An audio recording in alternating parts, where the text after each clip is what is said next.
உறவுகள் அனைவருக்கும் வணக்கங்க. எசக்கி அப்படியே எஸ்கேப் ஆகி அப்படியே கொஞ்சம் கொஞ்சமாக போயிட்டு பின்னால் ஒரு தூணுக்கு பின்னாடி போய் நின்றுக்கிறான். இவன் கண்ணில் மாட்டக்கூடாதே அப்படின்ட்டு இப்போ பார்த்தீங்கன்னா நகை வந்துருச்சு. சந்தோஷத்தில் நகையை அம்மனுக்கு சாத்திடுறாங்க. இப்போ யார் இதெல்லாம் பண்ணது அப்படின்னு ஒரு கேள்வி வருது. ஏண்டா இங்கே இருக்கிறவங்க யாராவது உனக்கு தெரியுதா அப்படின்னு பத்தரை பார்த்து கேட்க, அந்த நகை ஒரு கிராசர் என்ன பண்ணுறாரு, இப்படி பார்க்குறாங்க. இங்கே யாரும் அப்படி தெரியலேங்க அப்படின்னு சொல்கிறாங்க.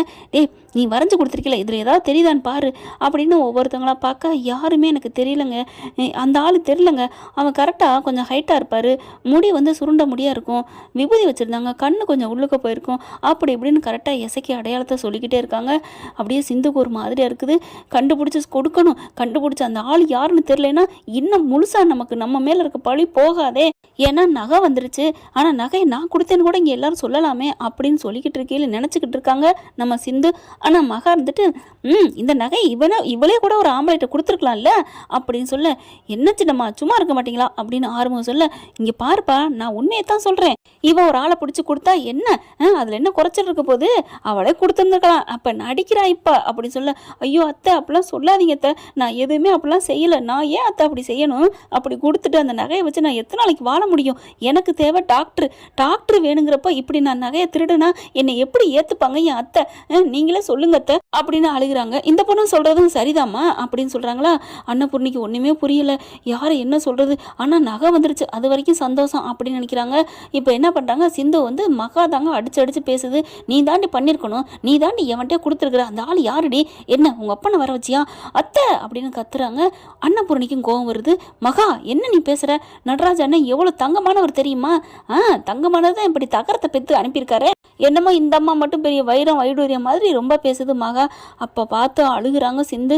ஆத்தா உனக்கு கண்ணு இருக்கா இல்லையா, நான் இவ்வளோ கேவலப்பட்டு கெட்டு போய் நிற்கிறனே, நீ தான் எனக்கு உதவி பண்ணணும் ஆத்தா, இந்த மாதிரி நகையை திருடி கொண்டே கொடுத்தவன் யாரு, அவன் யாராக இருந்தாலும் கண்ணு காட்டு ஆத்தா காட்டு, நீ எனக்கு அன்னைக்கு எனக்கு அவ்வளோ கெட்ட பேர் வந்துச்சு, அப்போ நீ இறங்கி என் மேலே பழி இல்லாமல் என்னை போக்கி வச்ச, அதே மாதிரி இப்போவும் போக்கு ஆத்தா, எனக்கு நீ காமிக்கணும், இல்லைன்னா நான் இப்போவே இந்த இடத்துல என் உயிரை மாச்சுக்குவேன் அப்படின்னு சொல்லி அழுது அப்படியே மயங்கி அப்படியே சாஞ்சிடுறாங்க. வைரவை போய் பிடிச்சி அப்படியே தூணோட சாய்ச்சி வைக்குது. என்ன பண்ணுறது ஒன்றும் புரியலையே, இவ வேண்டுக்கு ஆத்தா இறங்கி வந்துடுவா போல இருக்கே அப்படின்னு மகா நினைக்கிறாங்க. சிவாவும் ஆர்வமும் ஓடி வர்றாங்க. சிந்து என்னாச்சுன்ட்டு, டேய் நில்லுடா அவளுக்கெல்லாம் ஒன்றும் இல்லை, நீ சும்மா இருச்சுனமா அப்படின்னு சொல்லிட்டு ஆர்வம் போகிறாங்க. அன்னபூர்ணிக்கு என்ன சொல்கிறதுன்னு தெரியல. சஞ்சய் என்ன பண்ணுறாங்க, சரி நான் இவனை ஸ்டேஷனுக்கு அழைச்சி கொண்டு போய் வச்சுக்கிறேன், யாராக இருந்தாலும் எப்படி இருந்தாலும் இவன் தானே அடையாளம் சொல்ல முடியும் அப்படின்னு சொல்லிட்டு இருக்காங்க. சரிப்பா அப்படின்னு சொல்லி பேசிக்கிட்டு இருக்கேல அவன் எசைக்கு என்ன பண்ணுறேன், ஐயோ இந்த பக்கம் வருவாங்களே அப்படின்னு அந்த பக்கம் போகிறான். கரெக்டாக அங்கிட்ட ஒரு அம்மா வந்துக்கிட்டு இருக்கேல, அப்படியே அம்மா அப்பா நடக்க முடியலையே வலிக்குதே, மாசமாக இருக்கிறமே அப்படியே வலிக்குதே அப்படின்னு சொல்லிட்டு அப்படியே வர கரெக்டாக அந்த இடம் எசைக்கு நிற்கிறான் பார்த்தீங்களா, அந்த இடம் வந்தோடனே அம்மா அப்படின்னு அம்மானு கத்திக்கிட்டு விழுகிற ஒரு சவுண்டு. அங்கே இருக்கிறவங்க என்னாச்சு அப்படிங்கல, அம்மானு கத்த, ஐயோ பாவம் ஒரு புள்ளத்தாச்சி விழுந்துருச்சு அப்படின்னு சொல்லிட்டு எல்லாம் ஓடி வர பார்த்துட்டு 50 பேருமே வருவாங்க இல்லையா. இவன் எசைக்கு என்ன பண்ணுறான், இந்த பக்கத்து வந்தால் அங்கிட்டு உள்ளவங்க மாட்டிக்கிடுவான், ஐயோ இப்போ நான் என்ன பண்ணுவேன் அப்படின்னு சொல்லிட்டு இருக்கிற ஒளிஞ்சு பார்க்குறாங்க. அதுக்குள்ளே இந்த அம்மா கிட்ட எல்லாம் ஓடி வந்து என்னாச்சு தண்ணி வேணும் அப்படிங்கிற, தண்ணி கொண்டாந்து கொடுங்க அப்படிங்கிறாங்க. தண்ணி கொடுத்துட்டு இருக்கேல, ஏமா பார்த்து நீ வர வேணாமா, நான் பார்த்து தாங்க வந்தேன், சாமி கும்பிட வந்தேங்க அப்படிங்கிறாங்க. ஓ சாமி கும்பிட வந்தியா, ஏமா இதை பத்திரமா கூட்டிகிட்டு போய் சாமியை கும்பிட்டு அப்புறமா பத்திரமா வீட்டுக்கு போமா அப்படிங்கிறாங்க. ரொம்ப நன்றிங்கய்யா அப்படின்னு சொல்லிட்டு இருக்கேல, அப்புறமா அவங்க ஒட்டி இருக்காங்களா, இங்கிட்டு வந்துடுறாங்க. இந்த பக்கத்து அந்த அம்மா போகுது, அம்மா என்னம்மா அந்த பக்கம் போகிற அப்படின்னு சொல்லிட்டு அப்படி நிமிந்து பார்க்குறாங்க. அதை கும்பலாக நின்னதுனால தெரியலைங்க, இப்போ தாங்க நிமிந்து பார்க்குறாங்க. பார்த்தா சஞ்சய் என்ன பண்ணாரு, எசக்கி என்ன நீ இங்கே நின்றுட்டு இருக்க அப்படிங்கல, இல்லை சும்மா தான் கொஞ்சம் ஒரு மாதிரி இருந்துச்சு, சிக்னல் கிடைக்கல அதான் அங்கிட்டு வந்துட்டேன், ஒரு மாதிரி இருந்துச்சு சிக்னல் கிடைக்கல, என்னையா பேசுகிற. அப்போதைக்கு பார்த்தீங்கன்னா பத்தர் கொஞ்சம் அங்கிட்டு விலகிறது. ஆசாரி பார்க்குறாங்க. பார்த்தக்கையோட சார் அப்படின்னு சொல்ல இவன் மூஞ்சியை மூடுறான். ஏன்டா நீ மூஞ்சியை மூடுற அப்படிங்கல மகா, ஐயோ போச்சே அப்படின்னு சொல்லிட்டு ஒரு மாதிரி ஆகுது. சார் இந்த ஆள் தான் என்கிட்ட 1 லட்ச ரூபா பணம் கொடுத்து நகையை கொடுத்தது இவன் தான் அப்படின்னு சொல்ல, ஆட திருட்டு ராஸ்கல் அப்படின்னு போயிட்டு சஞ்சய் சலார்னு ஒரு 2 அரை பலார்னு 2 அடி அடித்து இழுத்து கூட்டிகிட்டு போய் கோயில் வாசலுக்கு கொண்டு போயிடுறாங்க. ஏண்டா என்னடா நினச்சிட்டு இருக்க, நல்ல வேலை நாங்கள் பாட்டுக்கு அப்படிக்கா போயிட்டா நீங்கள் இப்படிக்கா போகிறதுக்கா, அதான் நினச்சேன் யாரோ ஒருத்தங்க மிஸ் ஆகிறாங்களேன்னு நினச்சேன், நீ தானா அப்படிங்கல, அது இல்லை இவன் பொய் சொல்கிறான். ஏன்டா என்னடா பொய் சொல்கிறான், அவன் பொய் சொல்கிறான், நீ ஏன்டா அங்கிட்டு போய் ஒளிஞ்சு நிற்கணும் அப்படின்னு சொல்லிட்டு சும்மா சப்பு பொண்ணு அடிக்க மகா இருந்துட்டு திருன்னு முழிக்குது, என்ன காட்டி கொடுத்துறாதடா அப்படின்னுட்டு உடனே எல்லா விலைங்களும் மாட்டினா கதை இல்லைல. அதனால இப்போ இந்த திருடை மட்டும் மாட்டியிருக்கான். அந்த திருடை மாட்டலை அந்த திருடி. ஏன்னா அந்த இதில் பார்த்தீங்களா மாறன் தானே மாட்டினா சூரியகாந்த் பூ எவ்வளோ அழகாக இருந்துச்சு, அதையே பஸ்பமாக்கினாங்களே. அப்போவே இவங்க 2 பேரும் மாட்டணும். அப்போவும் இவங்க தப்பிச்சிட்டாங்க. இப்போ தான் கொக்கி மாட்டிருக்கு. மருமையன்னு சொல்லிட்டு விட்டுருவாளா மன்னிச்சிருவாளா அன்னபூர்ணிங்கிறது தெரியல. இப்போ என்ன பண்ணுறாங்க, இவனை என்ன பண்ணலாம் அப்படிங்கிறாங்க. அடித்து தோலை உரிச்சு தொங்க போடுங்க, இவனை என்ன ஏன் இப்படி பண்ண, ஐயோ இவெல்லாம் என் தம்பியா அப்படின்னு மகா முந்திக்கிறதுங்க. அன்னபூர்ணி பார்க்குது, என்ன மகா இப்படி ஒரு காரியத்தை பண்ணலாமா, நான் அப்படியே அவங்கள வளர்த்துருக்கேன், கஷ்டப்பட்டு வளர்த்தனே, இப்படியா நான் உங்களுக்கு கை காசு இல்லாதமே நான் உங்களை வளர்த்துருக்கேன் அப்படி இப்படின்னு கத்துறாங்க. அப்படி பேசிக்கிட்டு இருக்கையில என்ன பண்ணுறாங்க, எங்கே அந்த அம்மா காணோம், புள்ளதாச்சியை வந்துச்சே காணோம் அப்படின்னு அந்த அம்மாவை தேட அது கரெக்டாக மஞ்சள் புடவை தாங்க கட்டிட்டு வந்திருக்கு. மகமாயி பார்க்குறாங்க, இங்கிட்டு தான் போச்சு நான் தேடி பார்க்குறாங்க காணோம். அப்போ தான் சொல்கிறாங்க, ஏம்மா இந்த பக்கத்து தாம்மா போச்சு, சாமி கருவறைக்கிட்டு தாம்மா போச்சு, பூசாரிக்கிட்ட சாமி கும்பிட போணுச்சு, அதுக்கப்புறம் வெளியில் வரலையே. அந்த பூசாரிகிட்ட கேட்டால், ஏப்பா இப்போ ஒரு மஞ்சள் சிலை கட்டி ஒரு பொண்ணு வந்துச்சே, நீங்கள் எதுவும் உங்ககிட்ட சாமி கும்பிடுச்சா அப்படின்னு கேட்குறாங்க. இல்லையே வரலையே நான் பார்க்கலையே அப்படின்னு சொல்ல, பார்க்கலையா அப்படின்னு பார்க்குறாங்க. கரெக்டாக தெரியுது, அப்போ அம்மன் தான் வந்திருக்கிறா இவனை காட்டி கொடுக்கறதுக்கு அப்படின்னு நினைக்கிறாங்க. அப்போ சிந்து வேண்டுதல் பழிச்சிருச்சு, வீண் போகலை அப்படிங்கிறாங்க. சிந்து அப்படியே மயக்கத்துலேருந்து கண்ணு தெரிக்குது.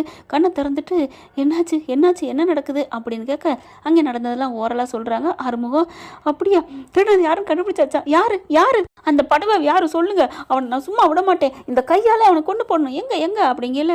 இரு அவன் வேற யாரும் இல்லை, யாரு மச்சான் அப்படிங்கல, இந்தா நிற்கிறான் பாரு அப்படிங்கல.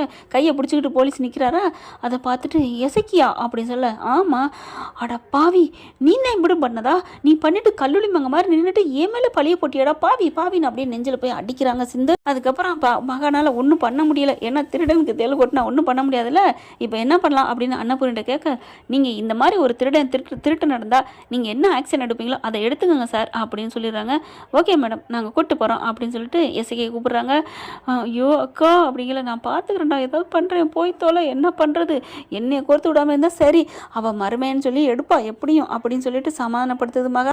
அதுக்கப்புறம் ஒரு வழியாக பிரச்சனை முடிஞ்சிருதுங்க. வீட்டுக்கும் போயிடுறாங்க. இங்கே நம்ம சிந்துவுக்கு தான் ரொம்ப உடம்பு நிலை சரியில்லாமல் இருக்குது. நம்ம சிவா போயிட்டு ட்ரீட்மெண்ட் பண்ணுறாருங்க. வேணாம் டாக்டரே அப்படின்னு சொல்ல, அதெல்லாம் சும்மா இரு அப்படின்னு சொல்லிட்டு ட்ரீட்மெண்ட் பண்ணுறாங்க. ஆர்வம் பார்க்குறாரு. சிவா பார்த்துக்கடா பாவண்டா, நீ இங்கேயே இருந்து பாரு அப்படின்னு சொல்ல, இங்கேயா பெரியம்மா பார்த்தானே, என்னடா பெரியம்மா பெரிய செஞ்சோற்று கடந்துக்கிற கருணை வரம்புற மாதிரி, நீ சும்மா இருடா, பொண்டாட்டி பாவண்டா, அவள் அப்படி என்ன பண்ணிவிட்டா நீ பாரு அப்படின்னு சொல்ல, சரிண்ணே அப்படின்னு சொல்லிட்டு எல்லாத்தையும் வைத்தியம் பார்க்குறாரு. இந்த பிள்ளைக்கு பார்த்தா, சரி டாக்டரே நீ போ டாக்டரே, பெரியத்தை பார்த்தா திட்டும் அப்படின்னு சொல்லி அனுப்பி வைக்குது. அடுத்து பார்த்தா இவரும் போய் படுத்துடுறாங்க. சாப்பிட்டு முடிச்சிடுறாங்க. ஒரு வழியாக பிரச்சனை முடிஞ்சிச்சுன்னு அன்னபூர்ணி டென்ஷனில் உட்காந்துட்டு இருக்கு. என்னம்மா வந்து படுக்கலையா? இல்லைடா எனக்கு படுக்கவே தோணலடா, ஒரு மாதிரியாக இருக்குடா அப்படிங்கிற மகா பக்கத்தில் வந்து நிற்கிது. என்ன பார்க்குற அப்படிங்கிற, அக்கா நான் என்னக்கா பண்ணுவேன், அவன் அப்படி பண்ணதுக்கு உனக்கு இதுக்கு எந்த சம்மந்தம் இல்லை அப்படிங்கிற. அக்கா நீ என்னக்கா சொல்கிற, நான் அப்படிலாம் பண்ணலக்கா, நீங்கள் அப்படிலாம் என்னை நினைக்காதீங்கக்கா.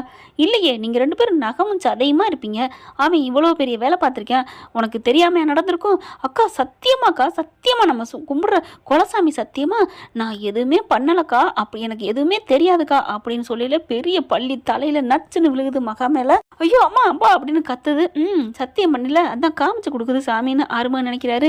என்ன ஜென்மமோ போ, என் சிவா தங்கமானவனை பெத்து கொடுத்துருக்க, அதனால உன்னை விட வேண்டியதா இருக்கு, அதுவும் இல்லாமல் எங்கள் சித்தப்பாவுக்கு பொண்டாட்டியா இருக்க அப்படின்னு மனசில் நினச்சிட்டு போயிடுறாரு. அடுத்து அன்னபூர்ணி மட்டும் தூக்கமே இல்லாமல் இருக்கு. மகாவுக்கும் தாங்க தூக்கம் இல்லை. போய் ரூமுக்குள்ள உட்காந்துட்டு இப்படி புலம்பிகிட்டு இருக்கு. என் வலது கை போயிட்டானே அப்படின்ட்டு காயத்ரி பார்த்தா வருதா, என்னடி உன் புடிச்சன் போயிட்டான், உனக்கு கொஞ்சம் கூட வருத்தம் இல்லையா? காயத்ரி பார்க்குது, என்னத்த இப்படிலாம் பேசுறீங்க, தப்பு பண்ணது அவரை விட்டு என்ன திட்டுறீங்க, சரி விடு, ஊர்வலத்தில் எவன் தப்பு பண்ணாமல் இருக்கான், அதுக்காக நீ விட்டு கொடுக்குறதா அப்படின்னு கத்துது. நான் என்ன பண்ண முடியும், ஒன்றும் பண்ண முடியாது அப்படிங்குது காயத்ரி. அவன் எதுக்கா அப்படி பண்ணாக்கா அப்படின்னு மறுபடியும் வந்து அன்னபூர்ணிட்ட பேசுது. சிந்துவை விரட்டுறக்காகத்தான் அவன் இப்படி பண்ணியிருப்பான், இல்லைன்னா வேறு எதுக்கும் பண்ணிருக்க மாட்டேன், வா என் மூடு, அவன் எதுக்கு பண்ணாலும் அசிங்கப்பட்டு நின்னது நான் இல்லை, அவளை விரட்டுறதுக்கு நான் 1 வருஷம் கழிச்சு நான் விரட்ட மாட்டேனா, எனக்கு தெரியாதா, நான் உன்கிட்ட வாக்குறுதி கொடுத்துருக்கேன்ல, அவளை வெட்டி விட்டு நான் கண்டிப்பாக வேற ஆளை கட்டுவேன்னு, அப்புறம் ஏன் இப்படி பண்ண அப்படி சொல்ல, நான் என்னக்கா பண்ணேன், அவன் பண்ணதுக்கு நீ போ என் கண் முன்னாடி நிற்காத அப்படின்னு விரட்டி விட்டுருதுங்க. இப்போ எல்லாரும் தூங்க போயிடுறாங்க. சிவா படுத்திருக்காரு, அவரால் தூங்க முடியலை, எந்திரிக்கிறாரு, மெல்ல வாராரு. இங்கே வந்துட்டு சிந்து என்ன பண்ணுதுன்னு பார்த்தா, அந்த பிள்ளை கொஞ்சம் அப்படியே கொசுக்கடியில் தட்டிக்கிட்டே கொஞ்சம் தூங்கவும் கொஞ்சம் முழிக்கவுமா இருக்குது. அதுக்கப்புறம் கிட்டக்க வந்து கன்னத்தில் கை வைக்கிறாரு, பார்த்தா கொளுத்துது ஜோரம். சிந்து அப்படின்னு சொல்ல அப்படியே முழிக்கிறாங்க. என்ன டாக்டரே அப்படின்னு படார்னு எந்திரிச்சு உட்கார, இரு ஏன் அப்படி பதட்டத்தோடு எந்திரிக்கிற, இரு அப்படின்னு சொல்லிட்டு, இப்போ என்ன பண்ணுது, உனக்கு ஜுரம் கொளுத்துதே, ஹாஸ்பிட்டல் போகலாமா? இல்லை டாக்டரே வேணாம், இரு நான் போயிட்டு பெட்டி எடுத்துகிட்டு வரேன். இல்லை அதெல்லாம் வேணாம், நீ எந்திரி அப்படின்னு சொல்ல, என்னால் முடியலை டாக்டரே, கை கால்லாம் வலிக்குது டாக்டரே அப்படின்னு சொன்ன கையோட என்ன பண்ணுறாரு, அலேக்கா தூக்கிடுறாருங்க. டாக்டரே என்ன டாக்டர் பண்ணுற? உன்னையே தூக்குனேன், இது தெரிலையா? டாக்டரே அது தெரியும், இல்லை எதுக்கு, நீ சும்மா இரு அப்படின்னு சொல்லிட்டு தூக்கிக்கிட்டு போகிறாருங்க. ஐயோ யாரும் பார்க்க போகிறாங்க, அதெல்லாம் பார்க்க மாட்டாங்க, அப்படியே பார்த்தாலும் நான் ஒன்றும் பயப்பட போகிறதில்ல, நான் யாரோ பொண்டாட்டி தூக்கல, ஏன் பொண்டாட்டி தானே தூக்குறேன் அப்படின்னு சொல்லிட்டு வெளியில் வராரு. வர்றவர் என்ன பண்ணுறாரு, கதவை திறந்துட்டு இங்கிட்டுக்கா திரும்பி பார்க்குறாரு. அப்படின்னு சொல்ல, என்ன ஆகுங்கிற? ஒன்றும் இல்லைங்க ஒன்றும் இல்லை அப்படின்னு சொல்லிட்டு மறுபடியும் எட்டி பார்க்குறாங்க. அன்னபூர்ணி சோஃபாவில் சாஞ்சிட்ருக்கு. ஐயோ சாஞ்சிக்கிட்டு இருக்கே அப்படின்னு சொல்லிட்டு மெல்ல கால் எடுத்து வச்சு தான் ரூமுக்கு போகிறாரு. அங்கே ஒரு பூனை சத்தம் மியாவ் அப்படின்னு கேட்டோன்னே ஐயோ அம்மா அப்படின்னு சிந்து ரூமுக்குள்ளே ஓடிடுறாரு. அதாவது சிந்துவையும் தூக்கிக்கிட்டே போகிறாரு. அங்கே பார்த்தா என்ன அப்படின்னு திரும்பி பார்க்குறாங்க. ஸோ பூனையா அப்படின்னு அன்னபூர்ணி அப்படியே அங்கிட்டு திரும்பிக்கிறது. இங்கே சிந்து என்ன பண்ணுது, குசும்புன்னு சொல்லுவாங்க இல்லையா, ஸோ ஐயோ எங்கே அப்படின்னு சொல்ல, என்ன தேடுற அடிக்கடி? இல்லை ஒருத்தவங்க யாருக்கும் பயப்பட மாட்டாத மானஸ்தேன்னு ஒருத்தர் இருந்தார், அவர் எங்கேன்னு தேடுறேன், நீங்கள் பார்த்தீங்களா? ஐயோ எங்கே இருக்காரு அப்படின்னு மண்டையில் நக்குன்னு கொட்டுறாங்க.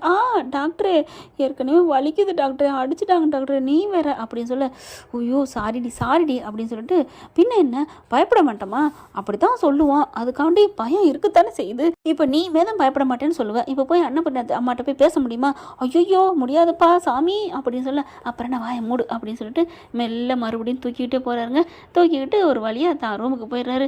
போயிட்டு அழகாக அப்படியே ரூமில் இறக்கி மெத்தையில் வைக்கிறாருங்க. எவ்வளோ நாளாச்சு டாக்டரே இந்த ரூமில் நீயும் நானும் இருந்து, ஏன் டாக்டரே? ஆமாம் சிந்து நீ பேசாமல் இரு அப்படின்னு சொல்லிட்டு போய் பாக்ஸ்லாம் எடுத்துகிட்டு வராரு. அடப்பாவி இதுக்கு தான் என்னை கூப்பிட்டியா டாக்டரே, வேறு எதுக்கு? நான் கூட நீ தூக்கிட்டு வரவும் நான் சந்தோஷப்பட்டேன் தெரியுமா? அடைச்சி வாய் மூடு, எந்த நினைவில் எதை நினைக்கிற? நீனே முடியாமல் இருக்க, இதில் உனக்கு அந்த நினப்பு வரையா? போ டாக்டரே, நீ தான் என்னை நீ லவ்வை ஏற்றுக்கிட்டில்ல, அதுக்கப்புறம் நீ என்னை ஏற்றுக்குவ, கட்டி பிடிப்ப, முத்தம் கொடுப்ப, அதுக்கப்புறம் எக்ஸ்ட்ரா அதெல்லாம் நடக்கும்னு பார்த்தேன். போ டாக்டரே. அடிச்சேன் இவன், முதல்ல உடம்புக்கு முடியாமல் இருக்கு, இந்த நேரத்தில் நீ அதை பற்றி பேசுறியா அப்படின்னு சொல்லிட்டு கண்ணத்தை கிள்றாரு. டாக்டரே அப்படின்னு கையை பிடிக்க அப்படியே பார்க்குறாரு. ஒரு நிமிஷம் ஸ்லிப் ஆகுறாங்க. இங்கே பார், உனக்கு நான் வைத்தியம் பார்க்கணும், வேணாமா பார்க்கணுமா? நீ பாரு டாக்டரே. அப்போ விடு அப்படின்னு போக, டாக்டரே நான் பாருன்னு சொன்னது என்ன டாக்டரே? ஐயோ அப்படின்னு சொல்லிட்டு, சும்மா இரு நான் போயிட்டு மருந்து எடுக்கணும் அப்படின்னு பெட்டியிலேருந்து எடுக்கிறாரு. ஒரு ஊசி போட்டுருவோம் அப்படின்னு சொல்ல, டாக்டரே வேணாம் டாக்டரே, எனக்கு இந்த ஊசிலாம் வேணாம், அட்டிச்சேன் வைவேன் அப்படின்னு சொல்லிட்டு கையில் ஊசியை போட்டு விடுறாரு. அப்படின்னு கத்த, என்னாச்சு? வலிக்குது டாக்டரே. அதெல்லாம் வலிக்காது, பேசாம இரு அப்படின்னு சொல்லிட்டு மருந்து கொடுக்குறாங்க. அடுத்து கை கால் மூஞ்சியெல்லாம் எல்லாம் கட்டு போட்டிருக்காங்க. அதில் மருந்து கொஞ்சம் கொஞ்சம் விடுறாங்க. வா என்னம்மா அடி அடிச்சிருக்காங்க, இந்த சஞ்சய் சொல்லவே இல்லையா? டாக்டரே சஞ்சய்க்கு தெரியாது டாக்டரே அப்படிங்குது. அதுக்கப்புறம் எல்லா பாக்ஸ் எல்லாம் மூடி வச்சிடுறாங்களா. டாக்டரே இப்போ உன் வேலை முடிஞ்சிருச்சு, இப்போ என்ன அனுப்பிடுவியா, என் வீட்டில் கொண்டு போய் விட்டுருவியா அப்படின்னு சொல்ல, யார் உன்னை விட்டுருவேன்னு சொன்னது? அப்போ உன் பெரியம்மாவுக்கு பயம் இல்லையா? யார் பயம் இல்லைன்னு சொன்னது? என்ன டாக்டரே குழப்புற, நீ இங்கே தான் இருப்ப, விடிகிறதுக்குள்ளே உன்னை கொண்டே விட்டு வந்துடுவேனா? அப்போது இங்கே விடிகிற வரைக்கும் என்னை வச்சு என்ன டாக்டர் பண்ண போகிறேன்? வளையல் பண்ண போகிறேன். என்னது வளையலா? ஆமாம், வளைஞ்சு பின்ன போகிறேன் அப்படின்னு சொல்ல, போ டாக்டரே அப்படின்னு சொல்லிட்டு செல்லமாக அப்படி கண்ணத்தை பிடிச்சி கிள்றாங்க. டாக்டரே என்னை தான் உன் பொண்டாட்டியை ஏற்றுக்கிட்டில்ல, சரி இப்போ என்ன டாக்டரே? போ டாக்டரே, என்னை கட்டி பிடிச்சி ஒரு உமா கொடுக்க மாட்டியா? ஏய் உனக்கு முடியலடி அப்படின்னு சொல்ல, உனக்கு ஒன்று தெரியுமா டாக்டரே? என்ன இதுதானே ஒன்று டாக்டரே அப்படின்னு சொல்லி கொட்டுறாங்க. நான் சொல்கிற ஒன்று அது இல்லை. சரி எது? அதாவது என்னென்னா, நிறைய படத்தில் பார்த்துருக்கேன், முடியாமல் ஜுரத்தில் கிடக்கிறவங்களுக்கு தான் அந்த மாதிரி ஆசை வருமா, அப்போ தான் ஒன்று சேர்ந்துருக்காங்களாம். நான் நிறைய படத்தில் பாட்டாளி படத்தெல்லாம் பார்த்துருக்கேன் டாக்டரே அப்படி சொன்ன உன்னை அப்படின்னு சொல்கிறாங்க. என்ன டாக்டரே நீ போ டாக்டரே, நீ சும்மா வேஸ்ட்டு டாக்டரே. யாரடி வேஸ்ட்டுன்னு சொல்கிற? நானா வேஸ்ட்டு அப்படின்னு சொல்லிட்டு சும்மா கட்டி பிடிச்சிடுறாருங்க, பாஞ்சிடுறாருன்னு சொல்லுவாங்க இல்லையா, டாக்டரே அப்படின்னு சொல்லிட்டு 2 பேரும் கட்டி பிடிச்சிக்கிறாங்க. என்ன ஃப்ரெண்ட், இப்படிலாம் போனால் நல்லா தானே இருக்கும். பார்க்கலாம் என்ன நடக்க போகுதுன்னா. இந்த பதிவு உங்களுக்கு பிடிச்சிருந்துச்சுன்னா உங்கள் பொண்ணான கையில் ஒரு லைக்கை போட்டு சப்ஸ்கிரைப் பண்ணுங்க. Thank you friend. இந்த வீடியோ உங்களுக்கு பிடிச்சிருந்தா தயவு செய்து லைக் பண்ணுங்க. இன்னும் அப்டேட்ஸ்க்காக சேனலை சப்ஸ்கிரைப் பண்ண மறக்காதீங்க. நம்ம கிட்ட இருக்க எல்லா சேனல்ஸோட லேட்டஸ்ட் வீடியோ அப்டேட்ஸ்க்காக மேல ரைட் சைடுல காட்டுற லிங்கை கிளிக் பண்ணி வாட்ஸ்அப் குரூப்ல ஜாயின் பண்ணுங்க. உங்களிடம் விடைபெறுவது நான் உங்கள் மெஹர்.